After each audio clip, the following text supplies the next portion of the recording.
So here I can start off with down the middle. And then from here, I can show the anatomy as it was at the time of death.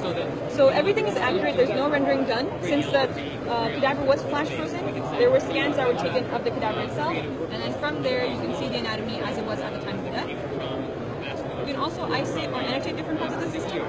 So in this case, I can start by removing the skin, removing the skeletal system, and other structures until I'm left with the gastrointestinal system. From here, I can get a better view by just zooming in. And I can also get a posterior view by just giving it a little spin. And in this case, I can start removing different structures and getting the annotation of any structure I remove. And I have this undo button where I can bring everything back up. This is amazing.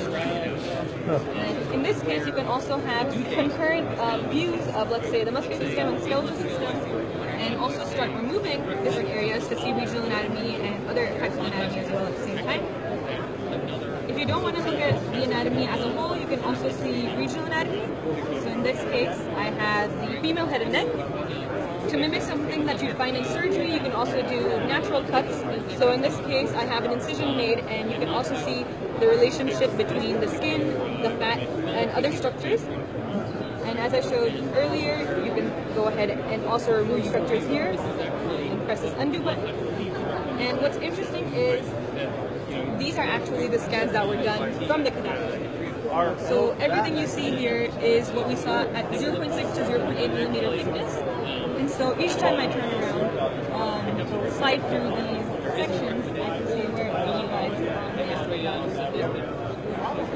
and you're not just limited to the head and neck, you also have areas like the brain, larger areas like the thorax and the abdomen, all the way down to the leg and foot.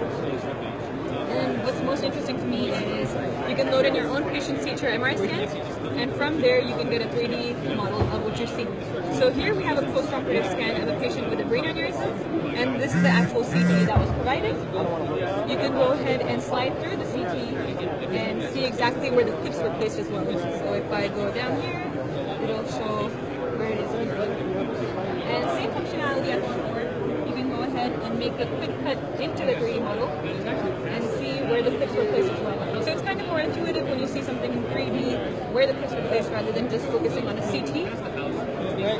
And you can also add in some vasculature if needed. And you can also bring it back down. There's other ways where you can utilize this, where I bring in transparent soft and hard tissue. And so in this case, you still see where the clips were placed.